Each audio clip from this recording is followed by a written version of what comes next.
cities exploded to house the booming middle classes. In just over 50 years, their number grew from 2.5 million to over 9.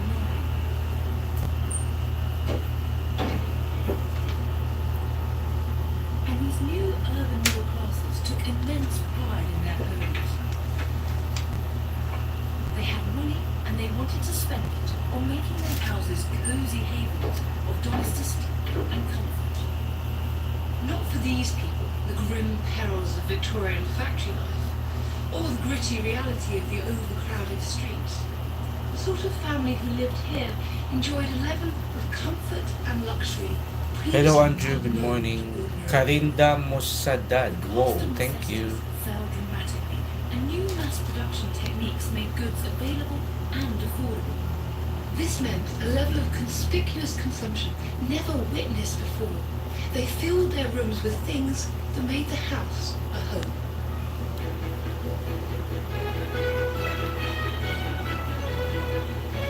They've been inspired by a great exhibition of 1851, which showcased the latest and the best in gadgets and consumer goods.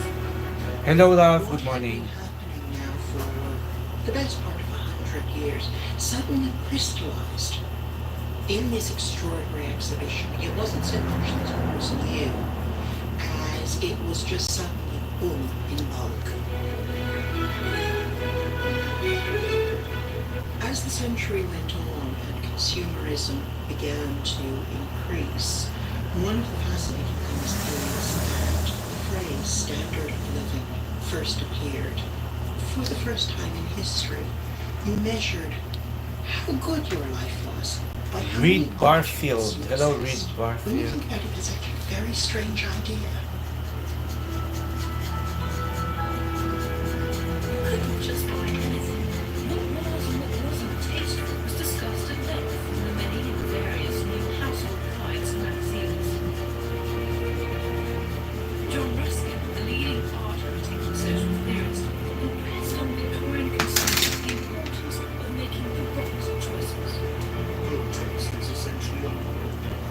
Swastik Sarangi. Hello Swastik Sarangi. Reed Barfield, do you remember me?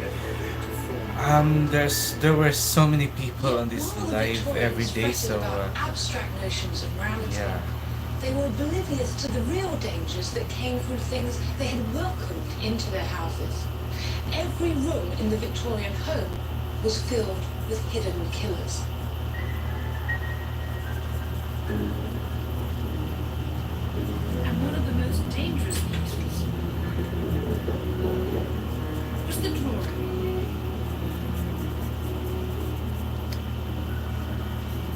The Victorians were really rejecting the idea of the 18th century classicism, the restraint, the delicacy, the white walls. That was all over. They wanted clutter, they wanted colour, they wanted excess. They really furnished to show that for them colour and clutter and objects, that was wealth and that was importance and that was riches.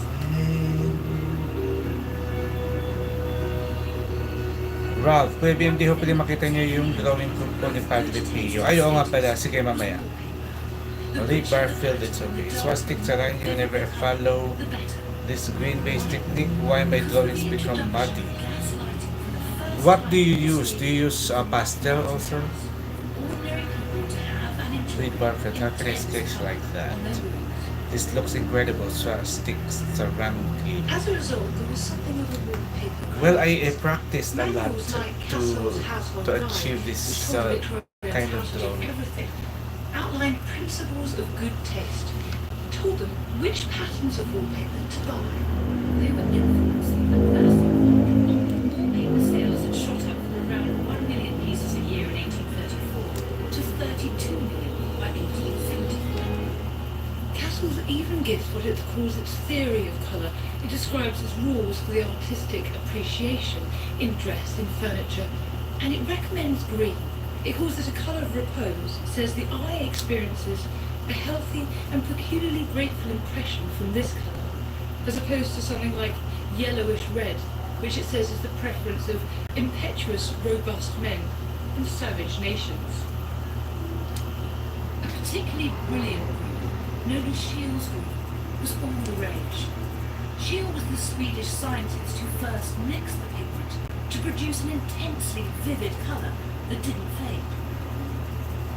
Its incredible popularity meant that it was used in everything from carpets, blancmange, candles, and children's toys. But most of all, it was used in industrial quantities. Read Barfield. I love my subject, it's nice. Strange coincidence. Thank you, As Read Barfield. How do I estimates, sketch a face? so did reports of It unexplained depends deaths on the and style that you want. If you want realistic, semi-realistic, you want expressive, so it really depends. mysterious about it. If something like this, my style is realistic to hyper-realistic, so I use an outline to start the face. So you can achieve that by using a grid method or any type of tracing technique for your outline, because that's for the realistic style. But if you want something more sketchy and more not super hyper realistic but something more expressive, you can just sketch, or you can use methods for outlines like Loomis method or any other sketching methods. I suggest if you start with realistic, like what I do is I use the grid method for starting outline or proportion of the skin of the portrait. Probably. I'll watch my hands afterwards. Modern science can prove the Victorian wallpaper contained arsenic, but this danger wasn't fully understood at the time. To confuse matters further, the symptoms of arsenic poisoning were very similar to cholera, which had been prevalent in Britain in living memory. The immediate effects would be of pain, swelling of the esophagus, very dry throat and difficulty in swallowing, and then what's described as agonizing abdominal pains as the whole digestive tract is affected by the arsenic. Vomiting, diarrhea, and sounds terribly unpleasant, and then people were to die, which was said to be quite a relief because it was such an agonizing way to die. Newspaper headlines continued to report mysterious illnesses and deaths, and links were made with arsenic. In the second half of the 19th century, the newspapers are full of cases like this one. 6-month-old child dies as a result of Swatik chewing on a Sarangi, piece of where are you alien from? green I'm from the wallpaper. Philippines. Swastik Sarangi, love from India. Oh. In fact, the wallpaper was endangering the health of the nation in another hidden, much more insidious way. Thanks to a chemical reaction, poisonous fumes are thought to have infiltrated the very air they were breathing. There's a lot of debate about the production of arsenic gases from the wallpaper. The actual surface of the wallpaper, particularly flat wallpapers, could come off and your house would be covered in arsenical dust. But also in Victorian houses which weren't centrally heated, they were relatively damp. You put damp together with wallpaper paste and cellulose, which is in the wallpaper itself, and you get fungal growth, and as many fungi can actually volatilize those arsenic salts into a volatile form of arsenic, and they are highly toxic. You see sort of billowing out arsenic in the home, in which obviously the windows were hardly ever open because of the smog. They sat there in this lovely fog of arsenic, thinking they were Fauna this art. virtuous, healthy. Hi, I'm from Turkey. It doesn't actually matter how the arsenic is absorbed into the body, whether you breathe it in, whether it comes in through the skin or the other membranes, or whether you actually eat it. It actually has a very similar effect because its effects are via the bloodstream. So the arsenic gets into the bloodstream and travels around the body. But one of the problems with the slower arsenic poisoning, a small amount over a longer time, is that it could cause very vague symptoms. And obviously if you're being poisoned by something in a particular room of the house, and when you left that room you got a bit better, it could come and go. And so it was much harder to differentiate it from other illnesses that were around at the time. Some doctors began to question the use of arsenic in wallpaper as more and more mystery deaths were reported in the home. The Lancet too took up the cause. There appears good reason for believing that a very large amount of sickness and mortality among all is attributable to this cause, and that it may probably account for many of the mysterious diseases of the present day, which so continually baffle all medical skill. In 1856, a couple in Birmingham reported to their doctor, Dr. Hines, that they were suffering from inflamed eyes, headaches, and sore throats. Even their pet parrot was drooping. They decided to go on holiday to the seaside, and their symptoms disappeared. They suspected something in their house, and they had recently applied bright green wallpaper to 2 rooms at home. Dr. Hines wondered if that alone could be responsible for their ailments. People went to the seaside and took the waters and took the spa. What effectively they were doing is moving out of a toxic environment into a healthy, diluted environment where you had fresh air, water that came from a known source, not relying on what was in a concentrated area within the property. They moved away from a toxic environment. What's really astounding is how much arsenic there was in a Victorian drawing room when you add up all the materials that contained arsenic pigment.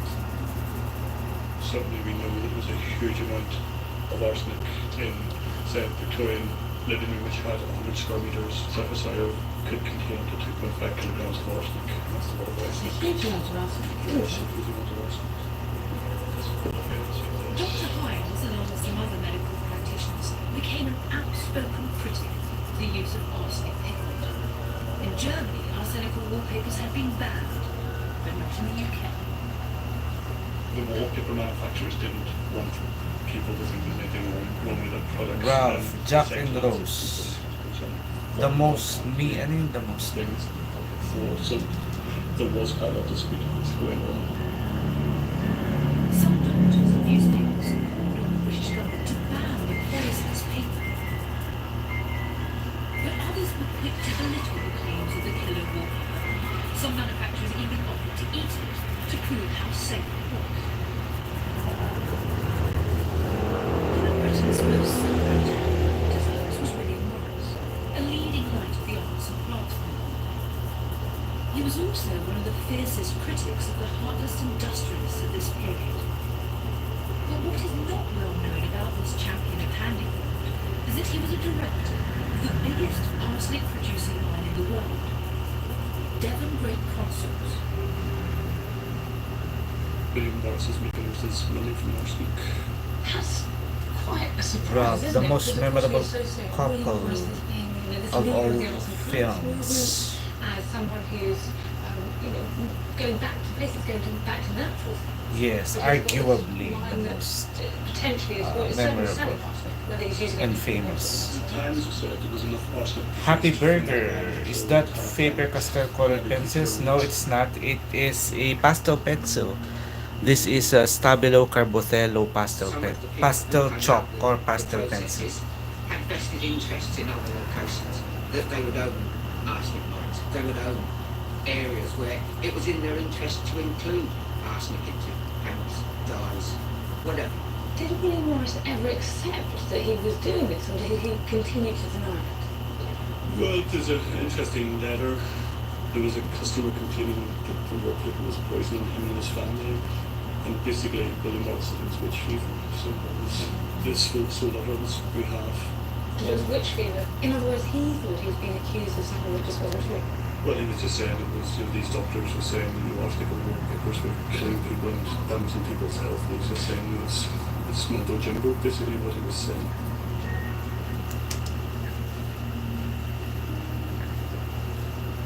Contrary to Morris's claims, the evidence building up became impossible to deny. But it would take intervention from the very top before things started to change. One of the key tipping points of that recognition was when Queen Victoria herself had wallpaper of sheer green, and she had a diplomat who actually came to stay with her, who fell ill overnight, and she was, I think, the records show that she was quite put out, to be perfectly honest, that she'd been stood up early in the morning, and you had to turn up with accident. The poor chap had actually killed over overnight. He was actually effectively poisoned by the arsenic in the wallpaper. She was a little sceptical about it, but then when it actually came out in the papers, and there were actually quite a lot of publications around that time, was she'd done that, it Shock was at PMD report is looking great. Thank you, Chuck. Haberberger. Do you sketch it out first and then put in the shadows? Yes, I do. Unbelievably, the use of arsenic in wallpaper was never officially banned. But as consumers understood its danger, they stopped buying these wallpapers and forced commercial practice to change. Morris Wallpapers and other astute manufacturers started to advertise their product as arsenic-free. Certainly by 1872, even the star guides had switched to safer printing. But we'll never know how many died a slow death through the prevalence of arsenic in Victorian products.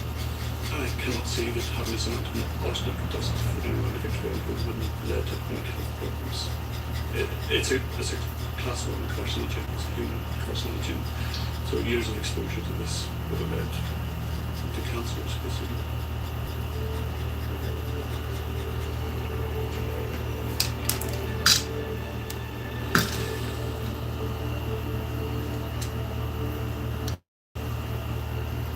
The Victorian ideal, or perhaps fantasy of domesticity, was that the lady of the house should be, as Charles Dickens describes it in the Mystery of Edwin Drood, the ministering angel of domestic bliss. Victorian women were encouraged to make their home a reassuring sanctuary for their husbands, away from the jealousies, cares, and dangers of working life. The idea of the angel of the house was obviously a literary creation, but it tapped in completely to what the Victorians essentially wanted. It was a movement away from the fact that in the 18th century, usually father and mother had pitched in together in the business. With the professionalisation, the growth of factories, the home was away from the place of work, so the home became this ideal place of perfection and taste, this bubble, enclosed bubble of purity. As the home became an ideal, it needed to be protected and nurtured, and therefore buying things for the home, creating things for the home, came to be seen as the woman's occupation. The men went out there conquering the empire, women stayed at home, kept things pure. Women were expected not only to create the perfect home, the lady of the house had to measure up as well. Our next danger in this house is in the bedroom. The pursuit of this feminine ideal wasn't entirely safe. Lurking in many beautifying homes were harmful toxins.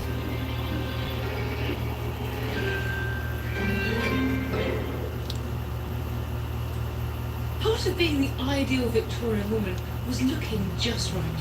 Whatever your physique, one of these came in handy. In fact, this essential. Corsets kept everything under control, and they meant self-reserve, and that was vital to Victorian women, because the opposite was just excess and freedom and flesh flying everywhere, and once you did that, well, the world might fall down. That's quite tight already. Maybe I should just squeeze in the air.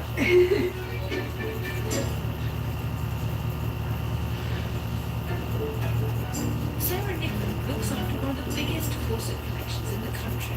So tell me about all the different layers we can see here. What's going on? First of all, we've got the chemise underneath, so you would never wear your corset next to your skin.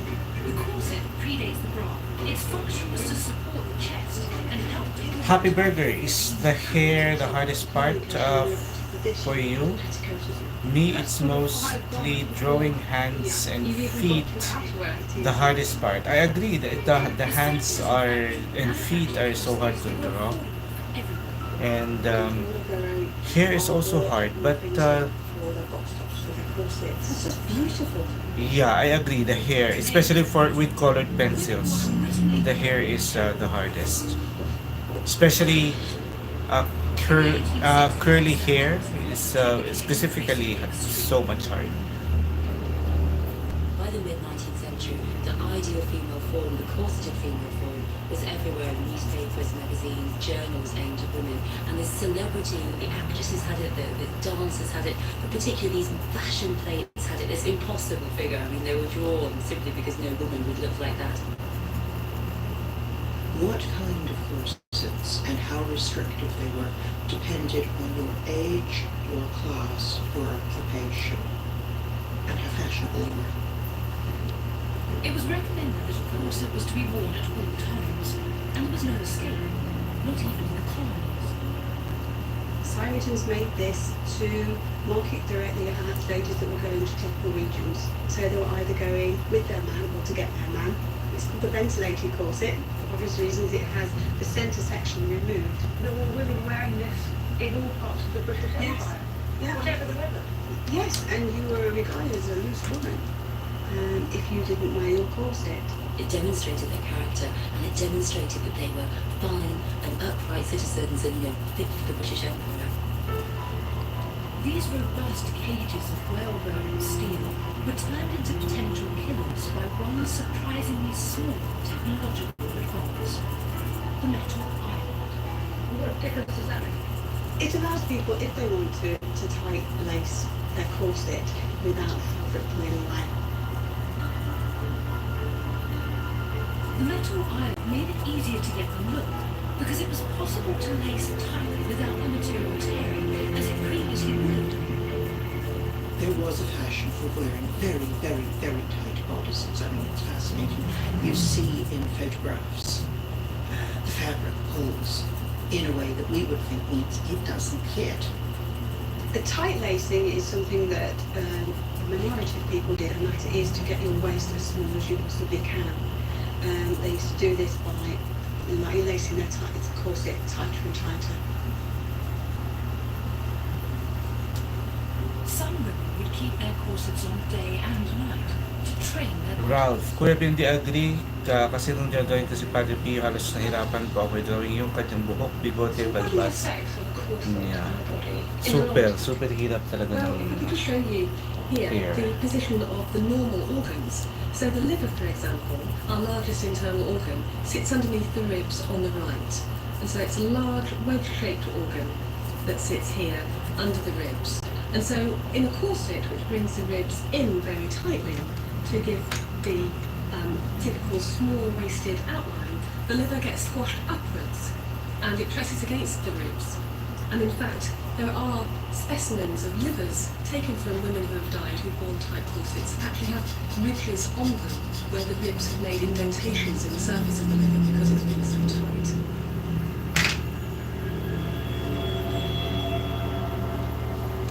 And another organ that may be affected by a tight corset is the stomach.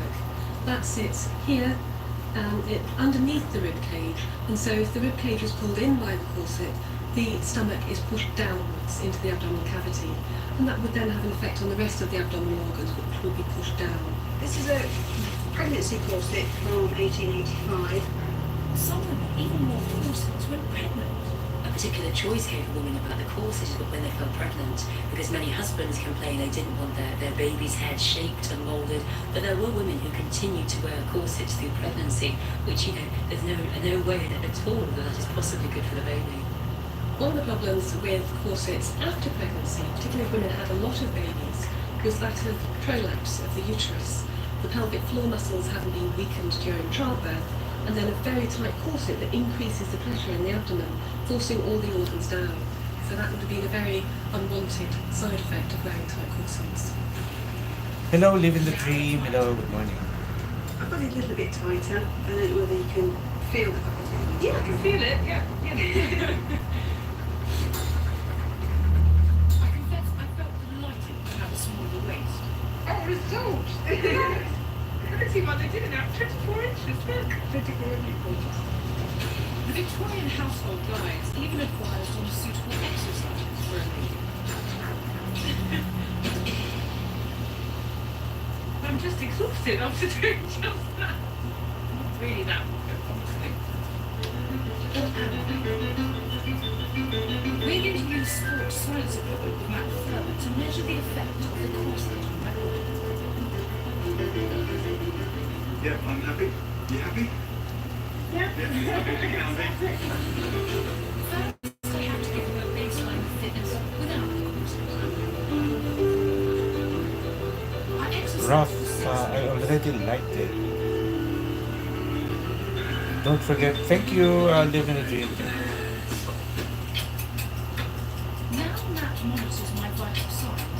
corset on.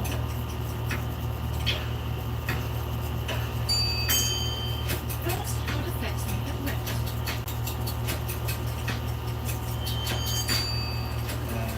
3, 2, 1, go. And I repeat the same exercise with map measuring my heart rate and airflow.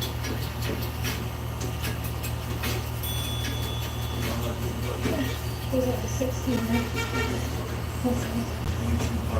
Yeah, 2 minutes to go.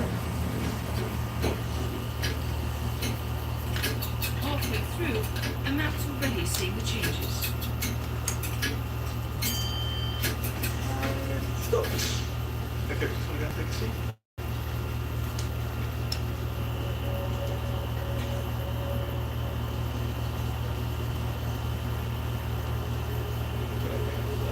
I'm a bit lightheaded.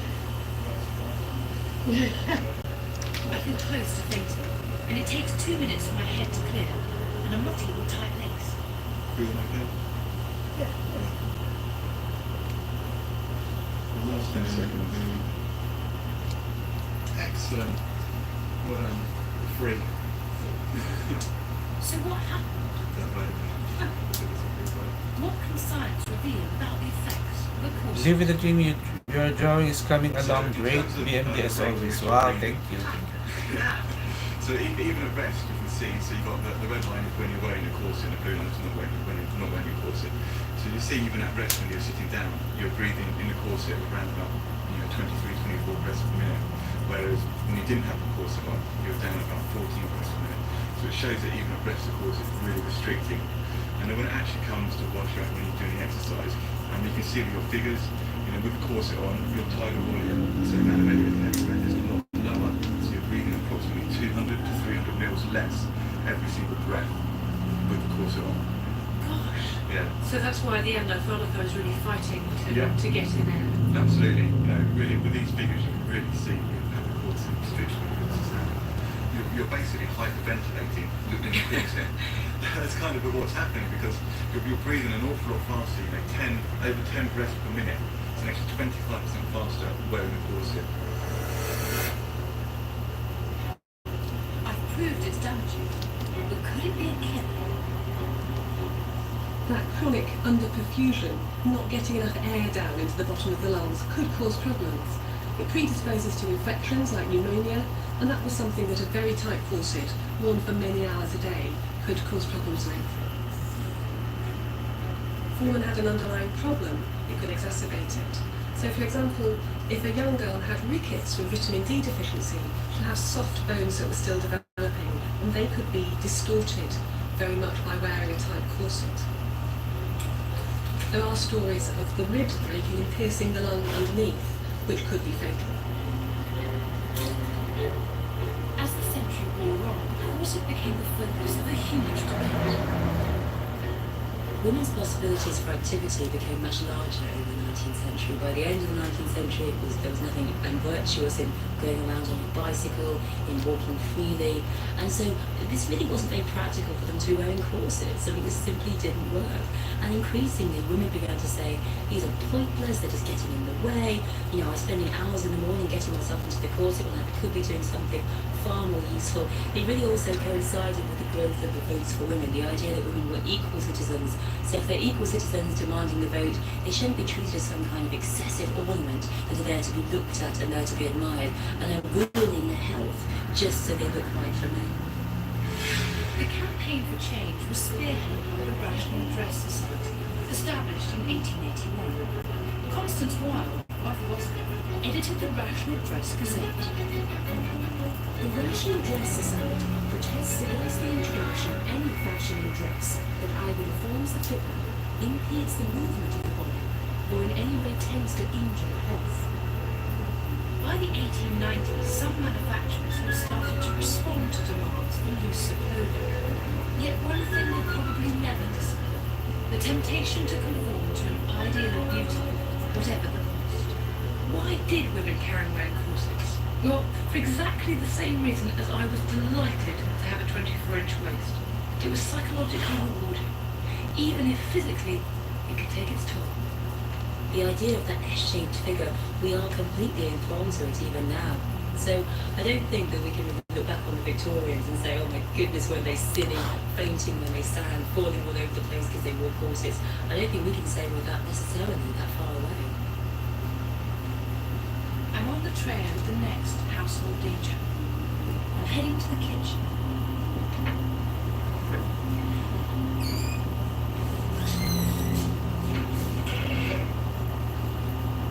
Corsets weren't just worn by middle-class women. They were also worn by their servants as they carried out household tasks. It almost beggars belief. But at least those servants benefited from the proliferation of new gadgets designed to make their lives easier and safer. Well, sort of. This was a brave new world where the ingenious Victorian inventor felt he had the answers to any domestic problem. But many of these inventions were difficult to use and proved to be dangerous, and people were untrained in how to use them. By the mid-1870s, the Victorians were bringing services into the home, piping in water, and trying out new gas appliances and gadgets. And of all the new inventions available, what could be more desirable in these dark, damp houses than something that offered heat and light? Gas was to open a whole new chapter of Victorian household catastrophes. What we had in the past was everybody would be congregated around a single lamp, and it would be either oil or a candle or something else. And then all of a sudden, people didn't want to go to they wanted to find better ways of doing it. And it was towards the end of the Victorian era that they started bringing gas lighting. Lighting that was actually capable of lighting a whole room. It was a massive step forward. It was the greatest innovation. You could have a room that was completely lit. They had coal gas, they had something was called wood gas, and then number two called water gas. And these were highly qualified. There was no control, there was no stop clock. It was just gas. The worst thing was because you couldn't actually smell it. So you'd have no idea until it was too late, basically. You would just keel over, and that would be the end of it.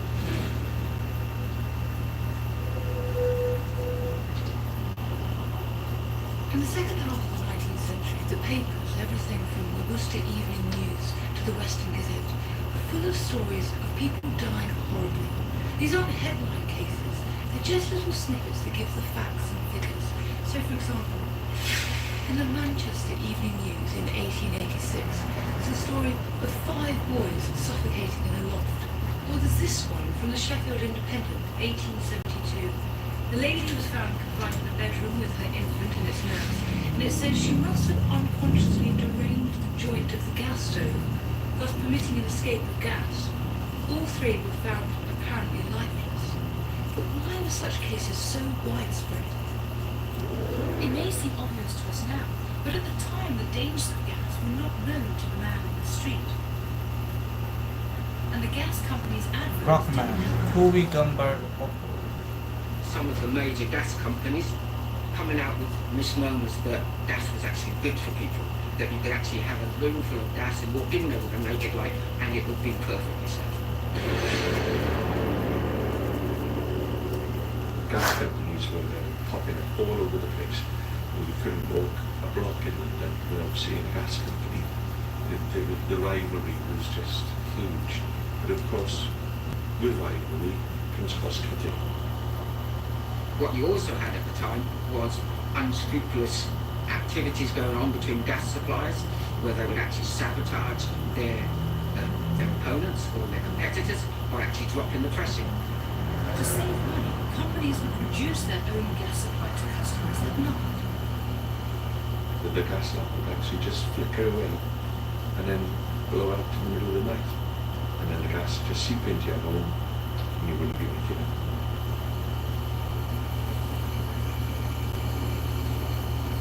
It was the heart of the industrial period. They wanted everything new, manufactured to be what seemed to be at the cutting edge of what was going on.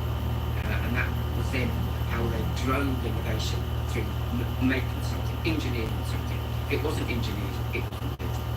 The speed of change was breathtaking, but there was neither the time nor the will to test these products that would be sold to millions of consumers. One of the most brilliant contraptions in this age of scientific progress was a system that could provide warmth throughout the whole house. A massive improvement on open coal fires and drafty chimneys. Gas central heating was a huge thing. In the 1800s, they came up with the idea of a sealed system where you would heat water, so it was a steam train basically in a huge cylinder. It was very volatile. Pressure inside these boilers was just absolutely phenomenal. They were running them all around houses. You could have 10, 12, 15, 16 radiators in each system. Of course, you could be sitting down having your lunch and the steam valve doesn't open. You could be tucking into your turtle soup, and the next thing is a huge explosion. You'll be leaving the building without opening the door.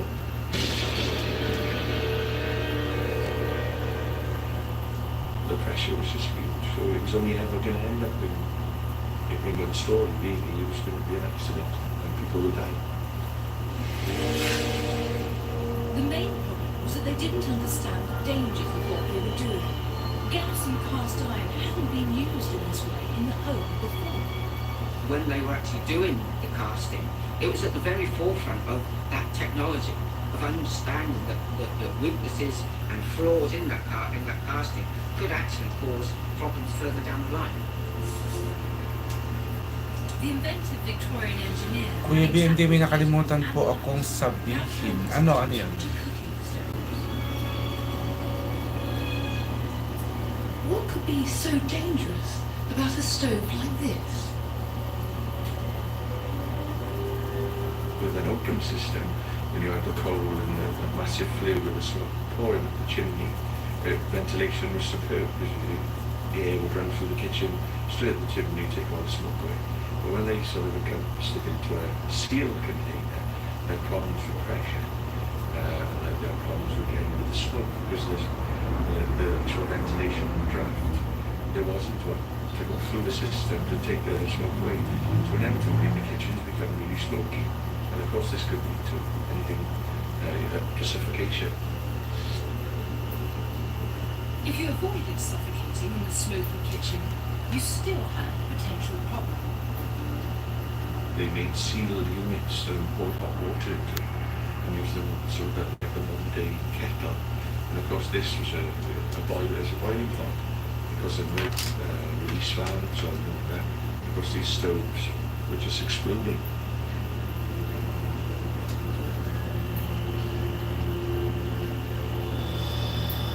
It was like a small time bomb. It was totally sealed unit. They didn't understand the pressures and what happened when you introduced oxygen, and you know these huge catastrophic explosions in kitchens.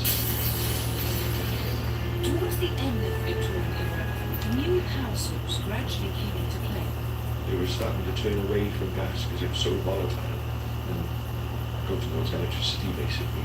But electricity was a killer as well. It wasn't 100% safe when they were first coming up with these ideas of light bulbs, and it was a mix electricity with gas. So you bring in electric lights in, you serve the gas cooker, and the gas cookers were left on. And the joint still corroded, broke down like gas escape. Of course you come out in the morning and turn your wonderful new electric light on, and that's the first thing that explodes is your gas cooker. So the two of them, that they weren't it was a recipe for disaster again. Ralph, the night nag-live ka po, tapos si Paddy P yung na-join ko. Alam niyo po ba naging, naging answer prayer ko po na matapos yung quartet niya in 19 hours. 19 hours in one day. So, ang tulog mo lang is 5 hours? Grabe yun. Sabi ko po kasi, Lord, sana matapos ko pag-hear. 1 day ang answer prayers po. Matapos ko po agad yung 45. Sobra naman. Sobrang kakapagod naman yun. I'm leaving the dangers of the kitchen. Hindi ko kaya 19 hours. Baka nga merong divine intervention kaya nagawa mo siya ng hindi napapagod. Jaffer Lovely. Thank you, Jaffer or Jaffer.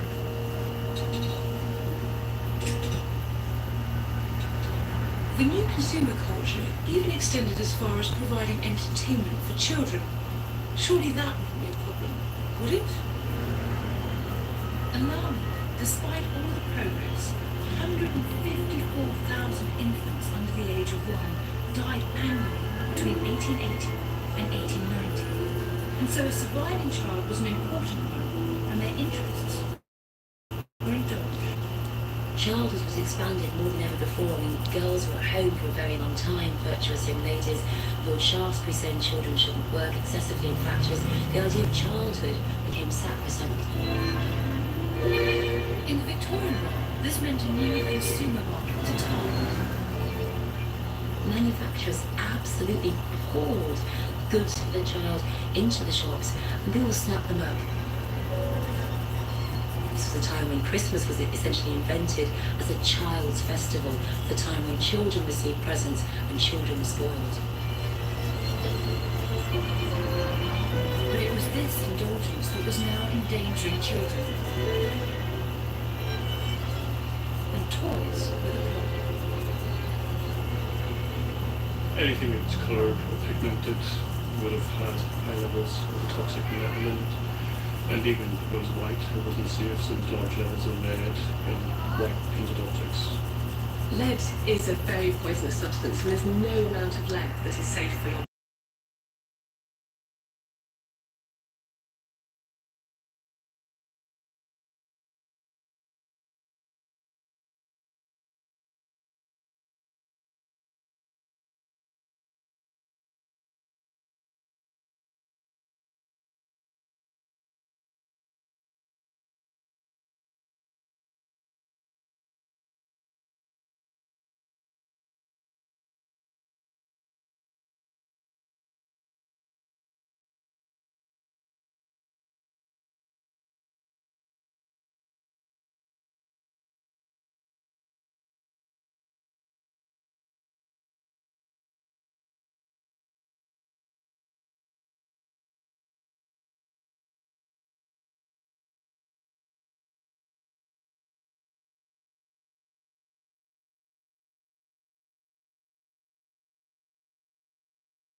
susi ni Barbara Tenko because ang hirap ng mga Control notes na Central. bibigyan kasi Hindi. ni Pa-shoutout. Shoutout English, to you. ganyan. So, Yeah, kailangan talaga mag-memorize as in, ka. dire-diretso ko pa din daw Like, si Padre Pio as in one writer, day, except na pag hindi mo na kakain deliver ako. ang mga lines ng tama. Calm down.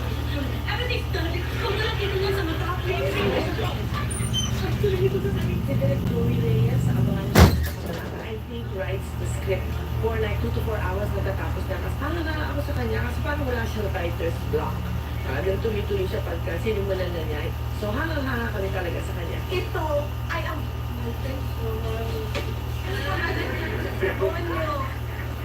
Onyo. Si Onion at Sinta, Rocky, at si Kuya Joey. It's me, your one and only Amelia. Ay, Johnny. Tatakot ako dito mo si Honey Babes ko. Baka hindi mo alam. Baka hindi mo nakikilala, ha? Champion to sa boxing, ha? Hindi yata alam. Boxer to. Thank you sa character na Amelia dahil it opened a lot of doors for me as an artist and I will be forever grateful. Hindi lang tayong dalawang tao sa mundo! Hindi naman pwede tayong dalawa laging magkasama. Sige. Umiyak ka na naman. Kapag wala ka namang isarap, lagi mo dinataan sa iyak. How is Direct Joey Reyes as a director? Passionate. So, from mabilis mong trabaho because I feel na alam na niya kung gusto niya. Sandali. Bakit nadama yung pamilya ko sa usapong ito? Ang sabi ko, ang iniisip mo lang yung sarili mo. Napaka-selfish mo. Sige na, goodbye. Yung envision niya, kita ko yung pagmamahal niya sa films. Yung sinunod namin yung my heart and yung medyo crucial time yun in my career. And he was there, he guided me, he gave me the confidence para gawin ko yung movie na yan. Nagawa namin yan ng one Ralph, week, medyo kaya hindi na try ko watch yung Graphite Pencil tutorial videos ko. To learn more on Graphite Pencil. Wow, sige. As a kid, because being an actor, they just want to get more reward, famous, you want people to love you. But because you're into the story, it was my first character. You know, it was more, you introduced me to what the craft was. Thank you there, Joey, for opening my eyes. Thank you for playing such a big part in my career. Hi there, Chair Joey. I know he doesn't like being called Chair. I know I abused your friendship when I was still chairman ng FTCP because you're one of the few people that I knew would be able to help me in my approach. And thank you for not letting me down. A man who wears many hats, a man who knows a lot about the industry. And truly, I am very honored and glad that ikaw yung nag-take over sa place ko sa FTCP because you are the right person to be there. Direct Joey, Chair Joey, Friend Joey, wishing you all the best and hopefully talaga na ikaw ang magpatuloy dyan sa FTCP because I know you will be able to really help out.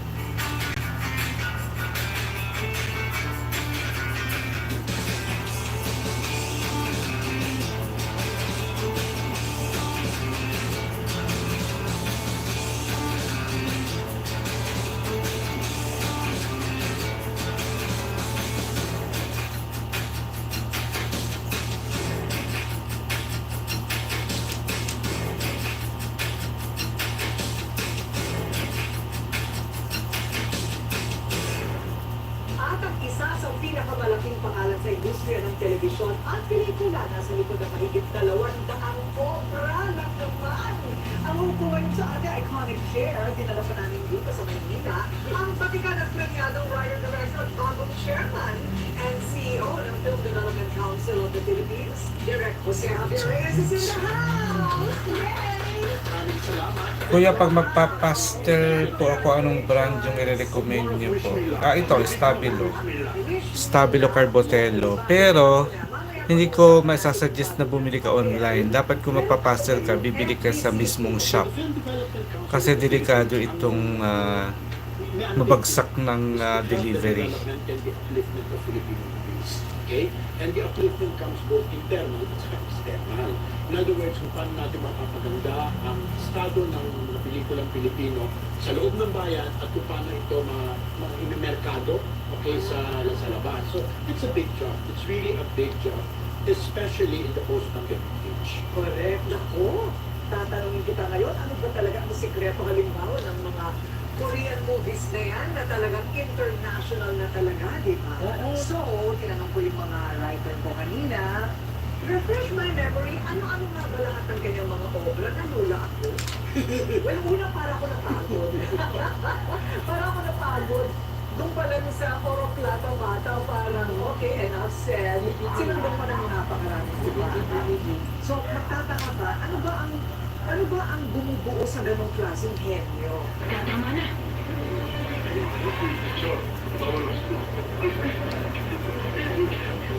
Ay, hindi naman yan. Trabaho lang ako. I wish na, sabi ng nanay ko, ay ngayon makasal ko, hindi. Ano lang ako. Tao lang ako na kailangan may ginagawa. Okay, I have this crazy imagination. Kaya, ang dami-dami kong ginagawa. Hindi ako mapalagay unless may ginagawa. At nagkakataon naman, napunta yung aking pagiging restless sa pagsulat ng mga kwento. Saka, mahilig ako magbasa, mahilig ako manood ng pelikula. Ay, yun sa lahat, mahilig ako mag-absorb ng mga kwento sa paligid ko at yung nilalahad ko sa paraan ng anak ko. Ano ba? Hindi ka naman ipinapanganak na nagsusulat ka na, hindi ba? Muntik na. Maraming reasons bakit naging ganun. Correct. I think maybe, well, siya'y tubong Pasay, at writer ang tatay, at mahilig magbasa ang nanay. Kasi ganito yung Torina, menopause baby ako. Okay, menopause baby, nakatulong ba yun? Sabi nila pag menopause baby, kapag may edad na ang babae at ng anak pa, talagang condensed yung mga cellula ng utak ng bata. Totoo ba yun? Kuya, baka meron sa art bar. Meron. Doon ko nga nabigit ito sa Sabi akin. ng mami ko, nung pinanganak ko, unang nilang tinignan. Kasi either of two ways. Yung unang bili ko sa art, sa ano pala, unang bili ko sa National Bookstore sa SM Mega Mall. Tapos pangalawang bili ko sa art bar. 15 years yung difference ng sinundan ko yung kapatid ko 15 years. So, akala ng mami ko nagme-menopause ako, hindi ko lang dalawang taon siya. Kaya, ang laki-laki ng expectation sa akin. And that's why, Corina, I grew up in a house of adults. Kasi, 15 years old din yung sinundan kong kapatid. By the time na nagka-wisyo ako, mga binata na sila, may sarili na silang kaisipan. And I grew up alone. Doon ako nagbabasa, doon ako nagsusulat. Dahil mag-isa ako sa loob ng aking bahay. So, ang mga kasama mo, puro nakakatanda. Yes. Okay. Wala kang kalaro. Nakaroon ako ng kalaro doon sa Pasay. No? Ang naniwala kang kapitbahay ko si Manny Castañeda, who we met when we were 8 years old. At saka the late Cocoy Jimenez na naging director din. Oh, wow! Yeah, and we were living in the community kung saan nakatira yung national artist na Francisco Victorian. So, yeah, so talagang ayun si Matthew. Kuban yung mga talagang mga involved in the arts. Hindi ko sinasabi na influence pero kaiba-iba yung environment pinalapit na nagtulak sa akin siguro sa pagsusulat and then eventually sa pagbigay. Oo nga. Pero yung pagsusulat ang nauna, no? Kasi ang tawag sa kanya ngayon, direct Joey Javier Reyes. Pero sa totoo lang, si Jose Javier Reyes talaga siya bilang manunulat na. That's true. So ano, nagsimula ba yun noong binigyan ka ng typewriter ng tatay mo, nung grade 5 ka pala? Oo, kasi ng tatay ko, nasulat ako ng sulat. So, nakaroon ng sale dun sa opisina nila, dinidispose yung lumang typewriter nila. Grade 5 ako, ang regalo ng tatay ko, hindi bisikleta. Kuya, ano pong meron sa Pastel Pencil na wala sa colored pencils? Bakit? Hindi yung ano yung meron, kundi magkaiba. Magkaiba silang gamitin. At saka ang daddy ko, hindi rin fish. Magkaiba silang i-blend. Ito hindi, yung Pastel Pencil walang kahirap-hirap sa pag-blend. Smooth na talaga siyang lumalabas. Pero ang pinakakaibahan nila sa papel. Itong Pastel Pencil, hindi pwede ito sa basta lang na papel. Ang colored pencil, magagamit mo kahit anong paper ito. Hindi. Pwede kang gumamit ng pastel paper or pwede kang gumawa ng sarili mong pastel paper. Katulad ng ginawa ko dito, ginawa ko lang itong sarili kong paper na sanded. Mga dapat tinuturo natin sa kabataan na kilalanin ninyo yung inyong mga magulang. True. Oo, marami sa atin hindi natin sila kilala hanggang mawala. Hanggang hindi sila mawala at saka hindi mo na-realize na habang tumatanda ka, nagiging ikaw din yung magulang mo. Okay, nawisan yung na-imbibe mo yung mga qualities nila na inakala mo ayaw mo sa kanila, yung pala nagiging ganun. Correct. Totoo yun. Bakit gano'n? Ang doktor, nagiging doktor ka na. Ito si Manny Pacquiao, naging boksingero din ang anak. Di ba? I guess so, kasi yung environment kung saan condition ka. In the same manner naman ko rin, yung mga pamangkin ko, isa director, isa writer. So ganun din, I guess, naipasa ko rin yung world ko sa aking mga pamangkin. Lil Bobby, it's looking so good. Thank you so much. Sumusunod din sa akin. Yung isa, director siya ng Encantadia at saka ng Don't Despite. Okay, yung isa naman is one of the top creative executives sa advertising. Great! I'm really proud of those folks. Nakakatuwa siya na, nag-brainstorming kayo. Ay, hindi. Pag nagkakasama kami, tawanan lang kami ng tawanan. Dahil ang difference din ng edad ko at edad ng aking eldest na pamangkin is also 15 years. Oh, wow. So pareho rin parang ako yung kuya, yung sila rin yung aking mga kapatid na puso. Correct. Hindi ka naman laki sa hirap, pero nasa block ka sa isang eskwelahan na may mayaman, may mahirap, may middle class. Kwento mo nga kung ano natutunan mo sa karanasan na yun. Kasi nung pumasok ko sa kolegyo, retirado ng tatay ko. Ang tatay ko determinado na doon ako mag-aral sa kolegyo. Yung kolegyo ngayon, De La Salle University. Chuck, at BMD, when you use the Crayola colors of the world, did you go from dark to light or light to dark? I think dark to light also, just like the other colored pencils. Yeah. Lalakad ako mula sa FP Harrison, tatawid ako sa Pasay Public Market, pupunta ako sa Top Avenue, nasakay ako ng jeep, bababa ako sa tapat ng isa. Doon mo nakita yung difference kung sino ka at yung pamumuhay nila. Hindi naman sa minatan nila ako. Pero nakikita mo yung difference ng pananaw mo sa mundo at yung pananaw nila. At doon mo rin na-realize kung sino ka at kung sino sila. At kung paano, kahit magkaiba kayo, magkapareho rin kayo. So, doon ang dami kong natutunan ko. Totoo. So, kaya pala, masa-masa din. Kaya mo yung mataas. Kumbaga parang artsy and historic and educated. Pwede ka rin dun sa bargasan na. Rob, thanks for the learning today po, kuya. Ang dami naman natutunan po sa inyo. Welcome. Say, some person, wow, beautiful. Thank you, some person. Naintindihan ko sila at naiintindihan ko rin yung mundo ng iba. Dahil galing ako rito at nakuha ko yung pananaw sa kanila. It matters a lot. It really matters a lot. Nung kabataan ko nanonood ng Tagalog movies at the time na hindi dapat nanonood ng tagalasal ng Tagalog movies, nanonood ako sa Rikat Theater. Nanonood sa Matat Theater. Pero nung na-immerse ka doon sa mundo yun, nung pumasok ko sa pelikula, kabisado ko both sides. Kabisado ko both sides. Oo nga, kasi nagsusulat ka ng tula. Pero grade 5 ka pa lang, may tula ka na. Pagkatapos, short story. Yes. Right? Okay, so, ikwento mo yung una mo nakilala si Lino Broca. Iba naman yun. Okay, ito yung isang dahilan kung bakit ako naging isang screenwriter. Okay, nung una-una, okay, nung time nagka-graduate na ako sa Lasal, saka lamang nagpupas ng Com Arts program. Literature major ko. So in other words, I was never a Com Arts major. Nagkataon lamang ng 18 minutes na electives ako na doon kinuha ko lahat ng courses ng Com Arts under Pedro Del. Tapos, during my senior year, nung senior year ko sa Lasal, features editor ako sa Lasalia, okay, which is the school newspaper. Pumunta doon si Lino, nagpo-promote ng Tinimbang Kamo ni Kulang with a very young piece of video. Di ba pag mahal mo siyang tao, dapat siya na lang? At BMD, I would like to see you do a live portrait using Crayola colors of the world. Oh my god, that's, yeah, I forgot about it, but thanks for reminding me. I will do that. Maybe in the next quarter. Makausap. At matapos ako mapanood ang Tinimbang Kamo ni Kulang, that was the turning point sa akin. I wanted to be a screenwriter. Wow. Because grabe yung epekto niya sa akin, grabe yung epekto ng determinasyon niya na gumawa ng kabagong pelikula. At saka grabe rin ang epekto ni Pedro Del Mundo sa akin na i-pursue ang pagsulat ng pelikula. And you know what's so funny? Years later, I was writing for Lino. Totoo? your first job? My second movie was with Leo, which is caught in the act. Pikasin mo. Kunin mo ulo mo. At i-arrange mo. Ayon sa iyong pangangailangan. You chose the movie right before I made all that.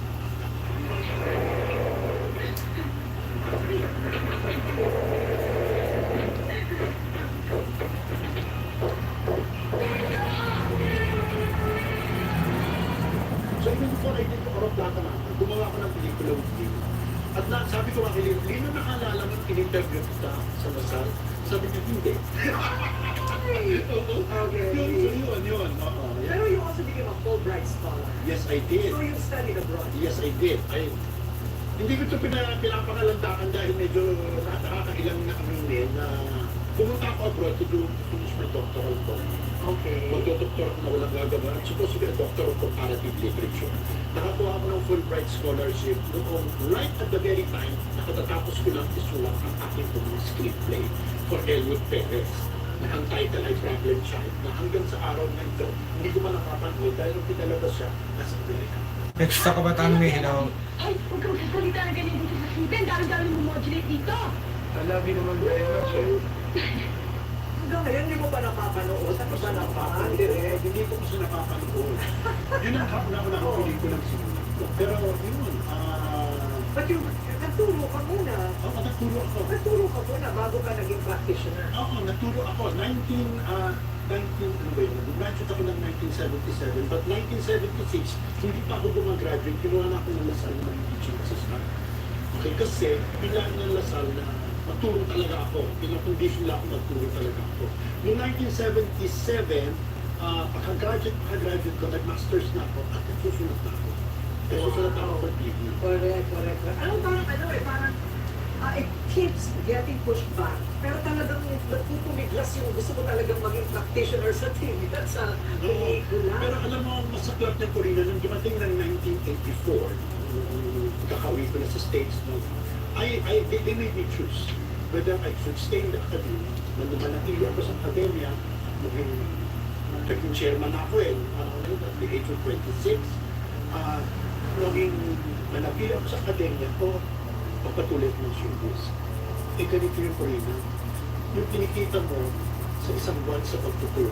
Hindi mo na kailangan tapusin ang sentence. Hindi ba? Naintindihan mo, di ba? Oo naman. So, nung nag-quit ako na sama ng loob ng mga Tagalasan na, sabi ko, balik ako if I can afford to teach. And bumalik ako ng 20 years. Okay. Mayaman. Hindi naman mayaman. When I can afford to buy books na, yun na. Hindi ka na kailangan mag-gym. Diba? Pero ito, from school plays and college newspaper, lumaki. Ang gusto. Hindi na maabot ang pangalan. Let's talk about anime. Please try to shade a face with charcoal powder. Not in this drawing, of course, but please try once. Oh my god, I haven't tried drawing with charcoal pencils in a very, very long time. Because I didn't like it. That's why I need to find a way to draw and try to avoid the charcoal powder.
Magandang hapon po. Ang lahat po ng babanggitin ko ang pangalan ay sekretary sa barangay hall ngayon.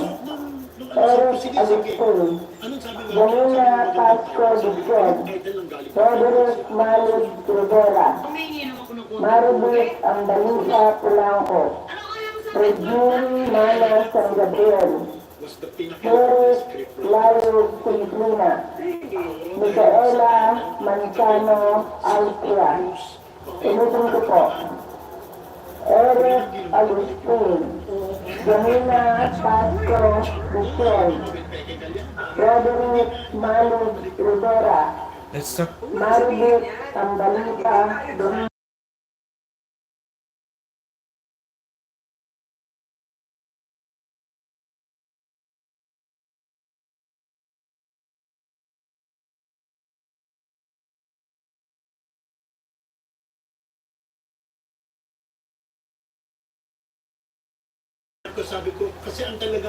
Let's talk about anime. Yes, but graphic kind of looks like gray. That's part of its charm. That's part of its nature. And sometimes you want something like that, light and grayish, and not as dark, but expressive and looks really light and beautiful. So yeah, it's not always about the darkness. Sometimes it's about the simplicity, the look. Ang daming music, ang daming triggers, ang daming props na pumapasok sa buhay. Charcoal is good as well. Have you tried the darkest graphites? I think the darkest that I tried is 10B. 10B. Madali kong maintindihan at maramdaman ang nararamdaman ng tao. At yun, gusto kong ipahiwatig, either paiyakin kita, pero mas maganda kung tatatawanan kita. At paiyakin kita. Totoo? So ano favorite mo? Drama? O comedy? You know what? Hindi ako magpapapicture ko. Pag tinanong, ano yung favorite mo? Lahat. Ay, really? Oo. Kasi alam mo, Prina, paniniwala ako na hindi ka pwede isang klaseng panunulat lang, isang klaseng pelikula lang, isang klaseng show ka lang magaling. Dapat mag-effort ka. Dapat mag-effort ka na maging magaling ka sa lahat ng forms. Ayoko yung, ito, pang ano yan, pang drama lang yan. Ay, ako, pang comedy yan. Tapos pag nalaos yung genre, laos ka na rin. Ayoko nang gano'n. Bago ako pagsawaan ng tao, magsasawa muna ako sa kanila. Correct. Magsasawa ako sa sarili ko para mahanapan ko ng bagong paraan ng pagpapahiwati ko ng kwento. Kasi bago na uso yung K-drama, sinimulan mo na rin yung nagpapuso ka ng rom-com. Ikaw rin yun. May minamahal. Sino nga ba yung doon, mga artista? Aiko and Aga. I mostly use Tombow mono pencils. It is good. I hear a lot of good things about Tombow pencils, but I haven't tried it. Ohio Valley Fire Buff, hey BMD, I bought the graphic pencils, $43. On Blick, $35 on Amazon. Pretty crazy how spendy they are. Yes, they are. But they are so extremely good. At saka sa buhay naman natin, hindi naman pwede... Leave it in the electric area if you want to highlight. Yeah, it's a very nice thing. Gusto kong magpaiyak. So gusto kong gumawa ng talagang normal na kwento na, ayun, ang kinalabasan yun yung may minamahal na... May problema ka ba? Saan? Ba't mo ako tinitigan? Bakit? Bawal ba? Mahipad ka na hangin. Ngayon, binansagan ako ng lolo ng Philippine rom-com dahil sabi nila ako daw nagsawa niya. Sabi ko, sige, okay ko ako magiging lolo akong lolo. Pero proud ako na na-tap ko yung ganong klaseng sensibility ng mga audience at saka sa paggawa ng pelikula. Ano pa ba mga rom-com mo? Ay, marami. Dami. Anong favorite? Ano yung top 3 favorite mo dyan? Well, aside from may minamahal, yung kung ako na lang sa When you reach 40, at wala ka pang boyfriend, tapos ako wala pang girlfriend, tayo na. Aga uli yun, Sharon. I really think Aga's a good actor. She's one of my... Aga, you're one of my favorites. Yes, oo. At saka yung ikato yung kasal-kasali. Jed, ayoko ng ganyan biro hindi ako natatawa. Ange, answer me, Ange. Will you marry me? Yes. Kasal. Si Julian at saka si Raya. Ay, nagkatuluyan. Oo, yan. Masalimuot din ang kwento niya kung bakit na-formulate ang pelikula niya. Kunti naman 2 lines lang, bakit masalimuot? No, ganito yun. Kasi si Judy Ann, noong panahon na yun, greatly identified with Piolo Pascual. Lahat ng hit movies ni Judy Ann, si Piolo Pascual ang movies. So, ngayon, boyfriend na niya si Ryan, okay, at saka nagkakaigihan na sila. Sabi nila, isama natin Judy Ann Ryan, hindi sigurado ang star kung papatok ito. Correct. Yung talagang real life, kasi everybody expects her to be with Piolo. Ganyan naman ang star noon eh. Needed eraser is very helpful too if you want subtle highlights. Agree, that's very true. Challenge ako. Eh ako naman, I love challenges. So, nung binigay yung project na yun sa akin, sabi, ano gagawin natin? Sabi ko, alam mo, anecdote ito. May script kami sinulat for Ishmael Bernal na hindi natuloy dahil namatay siya. Okay, magkasama kami na binabrainstorm ng kapatid si Bernal. Anong kwento? Kwento ito ng isang kakasal pero dahil sa pag-i-interview ng pamilya nila, nagtana na lang sila. Ay, maganda yan, maganda yan. Tapos sabi niya sa akin, may title na kami, kasal. Sabi ko, teka muna hanggang kasal lang yun, paano yung kasali at kasalo. So sabi ko, ang gagawin kong trilogy na lang, so parang 3-part story. So ayan na naging kasalo. But that was originally a script I wrote for Ishmael Bernal. It's very Pinoy. Kasali dapat ang buong pamilya. True. Kasalo mo lahat. Kasalo mo lahat, yeah. At may sequel ito, sakal-sakali sa Klolo. Alam mo, Jed, may realize din kasi ako eh. Let's talk about it's a TV running behind DUBMD. Isang asawa. It's my computer. Meron naman sakal-sakali sa Klolo because it was very successful. Ang hindi alam ng marami, at sana dumating ang panahon na makashoot ko, may third part na yan, which ends the trilogy, which is Asawa, Asiwa, and Asalto. Ay, nasa na? Hindi pa, mga napapag-producer. Ay, kami na yan. Oo, yung Asawa, Asiwa, Asalto, which ends the story of Jed and Angie and their parents. Oh, wow. I'm excited. Talaga. Wala na, sige. At least, sinabi ko. Nag-iisip ka pa rin, ano? Ay, oo. Dami mo pa rin gustong gawin. Ay, oo. Sabi ko, each time na nagigising ka sa umaga, ibig sabihin, binibigyan ka ng chance pang gawin ang gusto mo. Right. Pag nagawa mo na lahat ng gusto niyang gawin mo, at saka ng time na parang mag-curtain call ka na. Can you think, after the super success, the iconic status now of Oro Plata Mata, okay ka na? Teka muna, sa Oro Plata Mata, ano naman ang mo doon? Ano naman ang contribution? Hindi yung spark ng henyo mo naman doon. Saan galing? Ay, umiiyak. Kapag aningawin yung kalooban. No, actually, Oro Plata Mata, kwento yan ni Pepe Dalaga. Okay? May kwento na siya. Nilatag na sa akin. Ito pa isang anecdote. Hindi ako original na gusto niyang sulat. Gusto niya magsulat ng sili-sili. Okay. Naunahan siya ni Bernal dahil in-offer ni Bernal ang himala kay Ricky Lee. So umuon na, hindi naman pwedeng gawin ni Ricky Lee dalawang ECP. So nagkataon na ang production designer doon ni Peke, si Don Escudero, was a good friend of mine. So Don said, there's this, I have my best friend, one of my best friends, susulat na gusto mo. Okay, so pinakilala ko kay Peke. Nagkataon na nag-swap naman yung utak namin ni Peke. So, andun yung core na kwento ni Peke. Kung totoo ang tinatapin ni Piling, pinag-roll ko na rin na natin dito sa asyenda. Alam mo, biggest contribution ko sa kwento niya, yung title. Kasi ang original title niya is The Jungle Story. Sabi ko, The Jungle Story. Parang Tarzan. Parang Tarzan. Nagkataon ng panahon na yun, nire-remodel yung bahay namin sa Pasay. Kaya ang nanay ko laging binibilang ito pagdanan, Oro Plata Mata. Pero ko, Peke, may title ako, Oro Plata Mata. Alaala ko pa yan. Sabi mo kung bakit? Nakasakay ako sa isang Marikina Valley bus. Papuntang New Manila. At doon ko nagsabi, ay, magandang title ang Oro Plata Mata. Okay. Agad yan nagustuhan. At nagustuhan niya. Pero, Corina, you cannot rest on those laurels alone. Because I was 27 years old when I wrote that. When you wrote that, aga mo nga nag-start, no? Kaya nga sabi ko, nakakatakot ito. Pag 27 na sulat ko ng ganito, and get that kind of affirmation. But you need to there, di ba? But you did. No, I struggled to make sure that there is still something more that you can give. What are your 3 best films? I mean, in your ano? Na dinirect ko? Oo, yung nagustuhan mo talaga. Okay, may minamahal because it gave me my character. Let's talk about anime, by the way. Why do you always stream instead of making long video? Long videos are very knowledgeable. Ang ikalawa siguro, yung pelikula Well, controversial.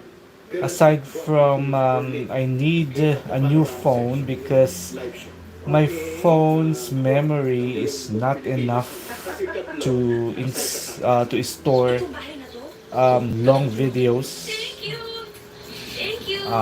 Yeah, so I'm saving up for hopefully this year or early next year for a phone with a 1 terabyte storage, so I can record long HD videos for uploads. And I thought my phone with 256 gig is already enough for long videos, but it's not. So I enjoy writing more than directing, especially now at my yeah, age. I need Directing can be so a bigger meditative, memory so for that because live stream, it doesn't consume my memory of the phone because it is an instant upload to YouTube. So it's win-win for me for the live stream because I earn from the live views and I will also earn from the replay views. And it doesn't take much of my phone memory. Oo, kasi nag-centennial ang Lasal noon. Kasi 1911 nagbukas ang Lasal, nag-centennial. In-invite ako ng communications department na magturo sa City.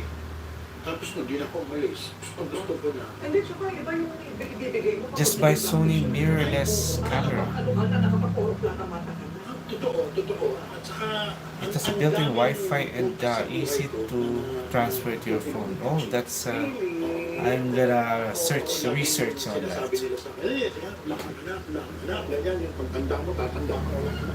Hindi, sabi ko, every trimester, 4 na po ang anak ko. Oo nga. Natutuwa ka ba naman sa mga estudyante mo? Hindi, merong iba na talagang nakaka-uplift ng puso mo, especially when you see they're better than you. Oo, wow. Bagay, iba na ngayon sila mag-isip, ano? Noong nakaraang Cinemalaya, ang nanalo ng Best Director ng Short Film, estudyante namin. Nakaka-graduate lang. Alam mo, kahit ako nagbibigay ng trophy, manginyak-nyak. Parang anak mo yung nanalo. Oh, nice. Parang alam mo na, the school did something well. Na you can't get that sort of satisfaction. Ang saya pa makikita mo na yung estudyante mo nag-i-struggle para maging mas magaling sa kanyang ginagawa.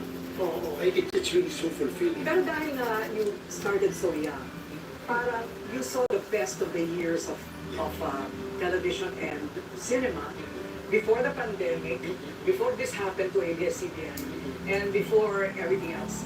Okay, so ngayon, iba na ang topography at Let's talk about anime. It's literally a month since you uploaded last video. Wow!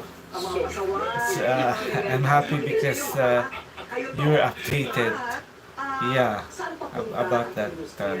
Kasi marami ka pang taon at gusto na namin ng forecast. Pero teka muna, magkape muna tayo. Kape muna tayo. Ganun talaga eh. Sabi nito, break muna ha. Okay. This portion.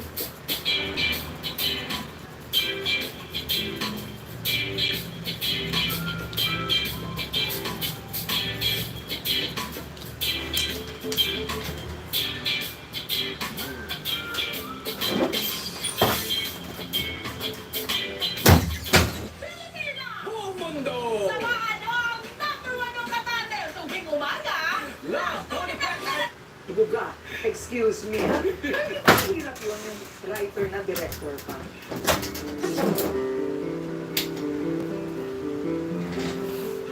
Ganito yun, okay?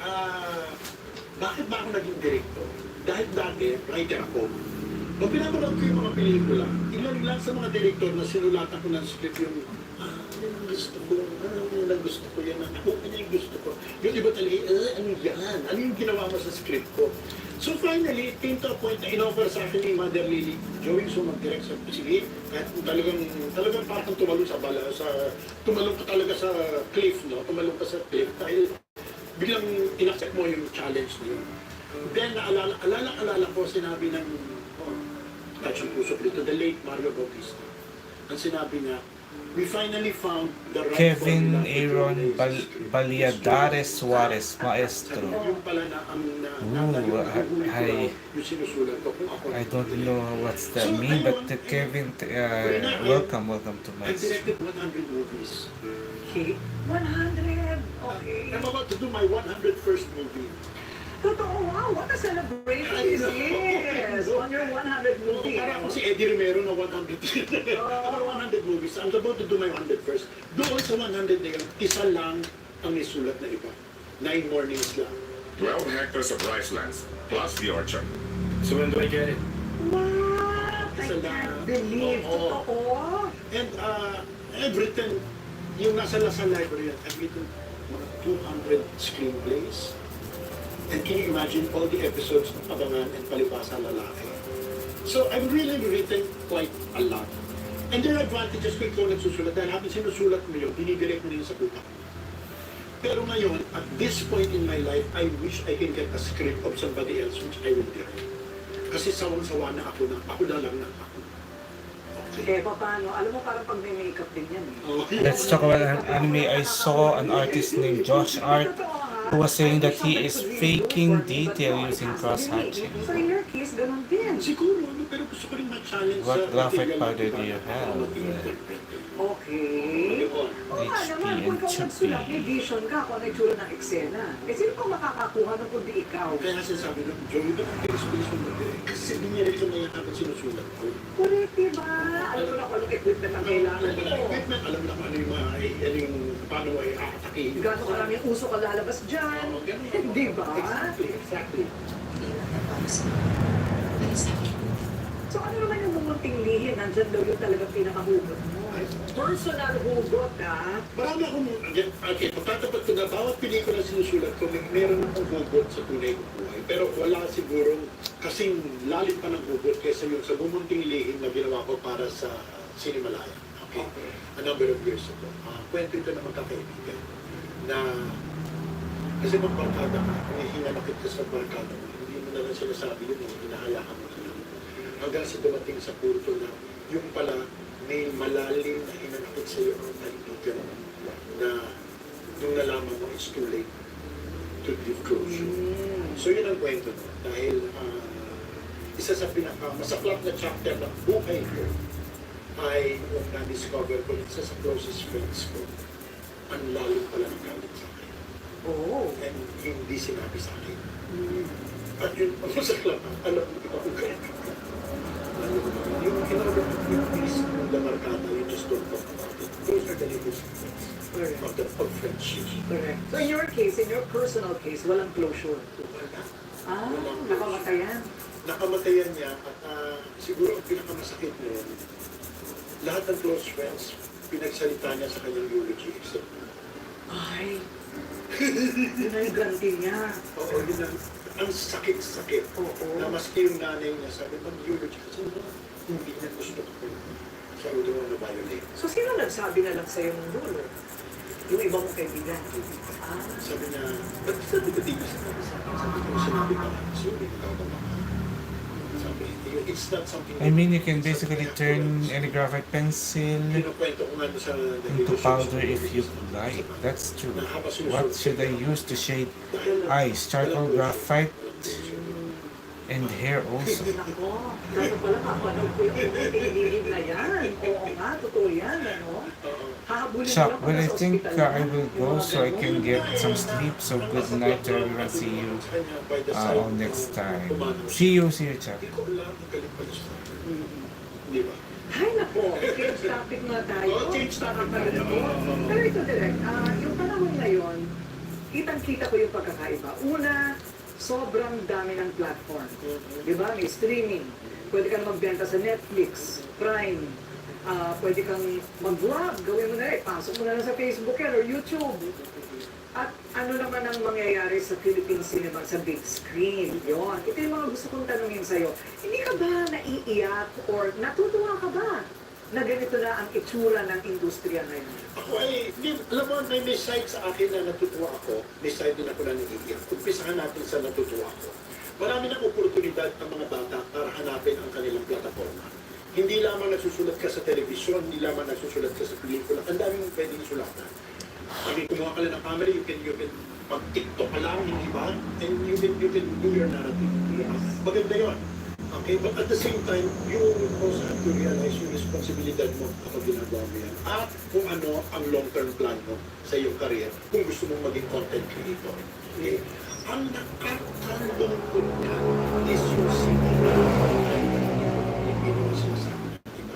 and aaminin ko naman na may katotohanan din na pumupugak-pugak na lamang ang strength ng Philippine movies ngayon. Nung Metro Manila Film Fest, ayos. Diba? Wow! Philippine Rewind, diba? Bakit na bulak-tulak? Oh, ganyan lang. Tapos, Corina, since December, up to now as we speak, there is no single Filipino movie that made money. Oh. So, ibig sabihin ba na ang Philippine movie industry ay 10 days a year? At yun ang magiging trabaho namin sa FDCP na to make sure na masustain ang Philippine movies. Di ba? More than going to festivals, more than this or that, kailangan improve natin kung ano yung estado ng ating industry. Ano kaya ang sikreto? Kasi biro mo, nandiyan pa rin lahat ng mga sinihan. Naghihintay pa rin na mapuno sila ulit. Hindi ba sinasabi? May nag-research kami ng FDCP, nag-hire kami ng research group na ipapublish namin very soon na sinasabi namin na masyado bang mahal ang ticket. Siguro dahil 400 pesos at kung minimum wage earner ka na 600 pesos a day, hindi na magagasta ng 400 para okay. Yung ba ang dahilan? Kung na-realize namin, hindi na ang masa nanonood ng sine. Hindi na klasa nanonood ng sine. Kung sila ang nanonood ng sine, anong klaseng pelikula ang gusto nila? Hindi yung kung dating gusto ng masa. So kailangan mag-isip ang producer din na teka, kailangan i-recalibrate mo yung mga klaseng pelikula na ginagawa. Ang question ko naman, ano naman ang masa? Hindi, ang solusyon namin dyan is education. You have to make them realize. Okay, kung ano yung ikagaganda ng kanilang panlasa at higit sa lahat, hindi sa minamata ko sila, pero palawakin nila yung kanilang pananaw. Kanina tinanong ko, bakit ganun ka-successful ang Koreano? Bakit? No, Diyos ko, they conquered the world. Tatlong dahilan. Number one, planning ng gobyerno. Okay, this is decades bago nila na-achieve itong estado ito na may hallyu that they were able to turn popular culture into soft economy. Hindi lang naman pelikula yan eh. K-pop, di ba? Yung sa K-drama, saka even movies. Pinlano nila yan for years because they don't believe in instant solutions. So meaning, pinag-aralan, may universidad pa, di ba? Exactly. Yan ang ikalawa, education. Pinaplano namin din na nung eskwela ko, sa CSB, na kunin yung curriculum ng mga Korean universities para professionalize natin ang pagiging artista. You know, dapat hindi ka makontento sa pagiging celebrity. Dapat maging artist ka. Yan ang kailangan i-imbibe mo. At yun ang pinaka-importante doon sa tatlo at successful sila, Korea. Ang Korean mo, mahal ang Korea. Oo nga. Parang gusto kong kumain ng bulgogi. May manonood.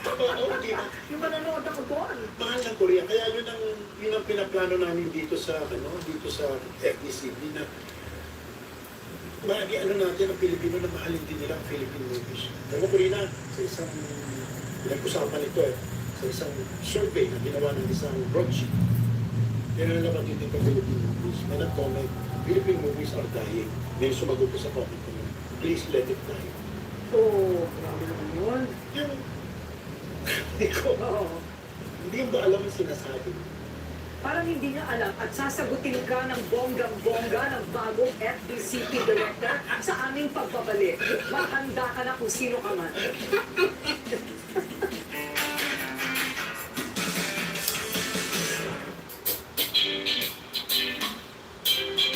Ngayong gabi, iwasan ang mahabang pagkababad sa init, lalo na sa tanghali. Magsuot ng mga damit na gawa sa cotton na makakapagbawas ng init sa katawan at ng mga protective gears tulad ng sunglasses at sombrero. Magdala ng payong. Let's talk about anime. Can you suggest any pencil brand under 700 Indian rupees? 481 pesos. Oh my god, that's... You can buy really great pencils with that. For graphite, with that amount, you can buy dito sa FDCP headquarters, Mitsubishi makikita pencils, natin the one that itong I'm obra. Itong using. ganda. Sinong gumawa? You can buy Creta Colored Biro, you can buy General Circle pencils. Ano siya, nag-exhibit siya dito ng kanyang mga wood carving installation. This is one na naiwan sa amin, pero punong-puno dati ako, punong-puno yan, okay? Right. So yan, isa ng mga masterpieces ni Kidlat Tahimik. Nakala lang natin but actually is also a visual artist. I know, right? He's a filmmaker. Pero, nag-uukit din pala siya. Right, yeah, right. Wow, once an artist talaga, always an artist. Ano naman ang tawag sa hall na ito? Dito ang lobby ng Cinematheque Manila. Okay, ito ang pinaka-main lobby ng Cinematheque Manila where we have our special screenings, our special presentations, at saka pati mga workshops and talks dito namin ginagawa. Nakakatuwa, mga luma. Oh, hindi ba? Sure mo natin may Ano to? old editing machine, dito nung 35mm pa dyan, nung dinadaan yan, tapos dyan mo pinuputol, dito mo tinitignan kung ano yung mga images ng negatibo. No way, naabutan mo pa yun. Uy, nabuta ko pa naman. No, nabuta pa, hindi pa naman ganyan kalumay. Pero, Bakit parang galing World War I? hindi, siguro lang dahil medyo, hindi ba yung metal nag-react sa environment. Pero dati yan, yung 35mm pa mga pelikula, ginagamit ito. But it's for film. Yeah, it's for film. It was used until mga 1983. I see. Kasi ako naman, TV lang, Umatic. Di ba? Yung mga Umatic tape lang. Ako, kaya naman pala ikaw ang pinili na FDCP director. Ang dami mo nang pinagdaanan at ito ang proof. Oo, so nilalagay na rin ako dyan. Oo. Kasama ng mga makinarya. Oo nga. Pwede namang buhay pa lang. Eh, meron na. Well, mga national artists naman ito mga ito. I know. Binana namin ito kung ang chairman pa sa Picture na Santos. Correct. O isa-isahin natin yan,